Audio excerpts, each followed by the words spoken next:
Hi plant enthus! So if you are here in a big dilemma of which plant to bring into your house for the first time, I am here to tell you about the 5 basic plants which are very sturdy and hard to kill in your beautiful space.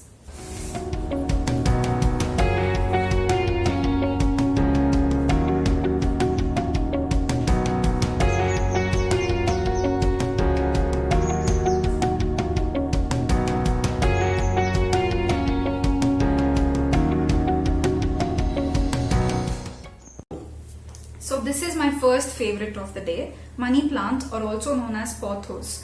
This plant is a very common house plant around and it is very easy to grow. Money plant's requirement of light is very minimal. So if you have a spot in your house which has a very bright or indirect light, that is the best for this plant. So if you keep it in direct sunlight, you're going to lose the variegation of these plants. So keeping it inside the house where it gets a little bit of medium to bright indirect light in your house would be very nice for these plants. Also, these plants require water only when the soil is dry. So the only way you can kill this plant would be if you overwater it. So if you don't overwater this plant, I'm going to tell you that this plant is going to stick with you for a very long time. And the propagation of these plants are very easy. So if you have one plant and you can make it into many plants in your house. So the way I started my money plant was from a simple leaf cutting from another plant. If you can see here, I have the images of the previous cuttings. So this plant has grown so beautifully and so big in a matter of 6 to 7 months. So I'll also show you a few cuttings that I've kept in my house.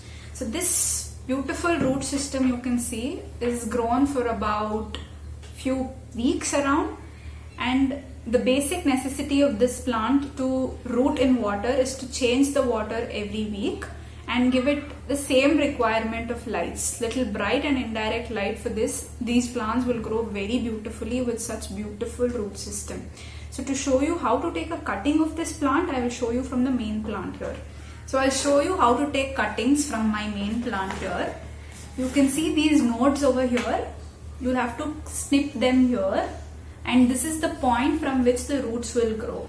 So you can transfer them into soil once the roots are about 2 to 4 inches long and give them water a little more frequently. So till they adjust in the soil. Once they are adjusted, bring back the watering to once when the soil is little dry, and then you will have a beautiful money plant at your house. Also, I will tell you how I've kept this as a decor in my place. This one goes on a shelf where it can trail downwards.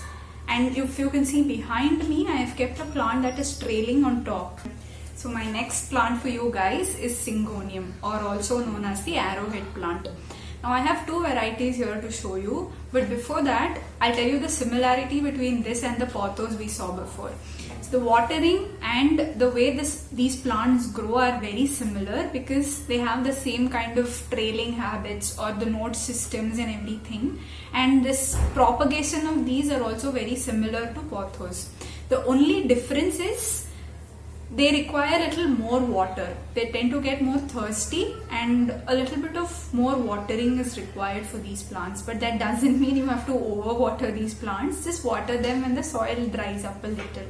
So I water my plant about 2 to 3 days once when the top of the soil is little dry. I have 2 varieties, but actually it looks like 3 varieties for you here. But to give you a surprise, these 2 are the same plants. Okay, so why there's a difference in these plants is this was kept in direct sunlight and this is kept inside the house. So if it gets medium to bright indirect sunlight, this variety of Syngonium will give you this green color shade in the leaves, but this was kept outside in the direct sunlight and hence it has lost its little green color and giving you a whitish color for the leaves. So it is up to you where you want to keep it, but they will thrive in both bright and indirect sunlight, also in direct sunlight. So the next variety here I have is the pink Syngonium. So if you can see the difference between the leaves, if you can see. Yeah, so this is my pink Syngonium and this is the normal Syngonium. There are many varieties in the market of the Syngonium varieties, but I have currently only 2. So to show you how to propagate them in water, it's the same thing. You have to cut them at the node of the plant, and if you can see, Look at that root system, guys. It's so pretty. The requirements are the same. Medium to indirect light, change the water once in a week, and keep it in a spot where it gets good light. That's all. And these plants will grow very beautifully. And multiplying these plants, as I told you, is very similar to pothos. So you can buy one plant and you can have many plants within no time in your house. So the third plant on my list for you today is the spider plant.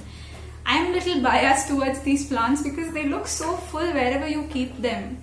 On a fridge top, a bedside table or a shelf, anything. They make the place look so full and full of life.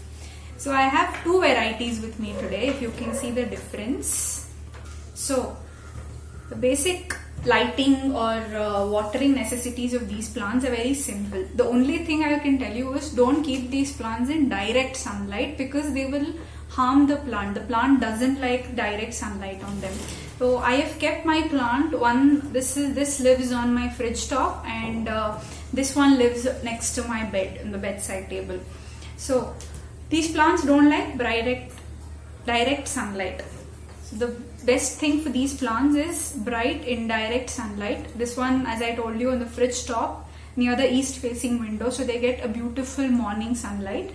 This is in my bedroom towards the west facing window, and they get actually bright indirect light throughout the day. The watering conditions for these plants are water them when the soil feels dry. They tend to dry up very easily, so they are little thirsty plants, I can tell you. Water them when the soil is little dry, and they'll do very great for you guys at home. So my favorite plant of all, the spider plant. So the next plant, snake plant. Okay, so this plant has been everybody's favorite, I guess. These days these are very popular on Instagram, Facebook, wherever I see people talk only about snake plant. This was the first snake plant I got, and I'm planning on how to bring in more plants into my house related to these species because they're so easy, man, to grow, and they tolerate everything. Bright light, indirect light, medium light, low light, zero light, everything. They grow everywhere. Another plus point of this plant is it is drought resistant, or if you're a person who can forget to water your plants, this plant is made for you guys. So this plant, you can water it 2 weeks once or 3 weeks once and it will not die on you. It is a very hardy plant, and these grow very big. I had actually seen them outdoors, but bringing them indoors was a new thing for me. I actually got it indoors and I saw how beautifully they grow. So propagating them, for me the best method is believing in the plant. If you can see, they give you pups of their own. These are basically offshoots which come from the root system down, and once they are a little tall, you can remove the plant and divide them. I'll make future videos on them to show you how to propagate these plants. So this is one hardy plant which cannot die on any of the owners except if you overwater them. The basic thing for all plants is don't overwater them, but this plant can live on you even if you don't water it for a long time, say to about 2 to 3 weeks, and they will live for you very beautifully. So the last plant is the ZZ plant. Okay, I say favorite to all the plants, but little I'm obsessed with this plant. Thanks to Instagram, I found how beautiful this plant can look in any place you keep at the house. This also, like a snake plant, it is drought resistant, so it can resist if you don't water it for about 2 weeks or so. Just don't overwater the plant. So I have only one plant for now, but I am planning on getting many more because this looks so beautiful. Look at the beautiful texture of these leaves, how velvety these look. The light requirement of these plants are the same, bright indirect light. Don't give them direct sunlight, they don't like them. So keep it in a spot which gets bright indirect light, or even medium light also will do good for these plants. They are slow growers, so you can keep it in a place and just forget them for 2 weeks and water them once in 2 weeks, and they will grow on you so beautifully. So another plant, if you are going to be a plant parent for the first time, just like snake plant, this also is very hard to kill. So you can maintain this plant even if you are a busy person who tends to forget watering and all. So this plant will do very great for you at your house. According to me, these are the best 5 house plants you can bring in if you're going to be the first time house plant parent. If you like this video, please share it with your friends and subscribe to my channel for future updates on the videos. And do let me know in the comment section below if you have any doubts or any opinion about how this video was. Thank you. See you next time.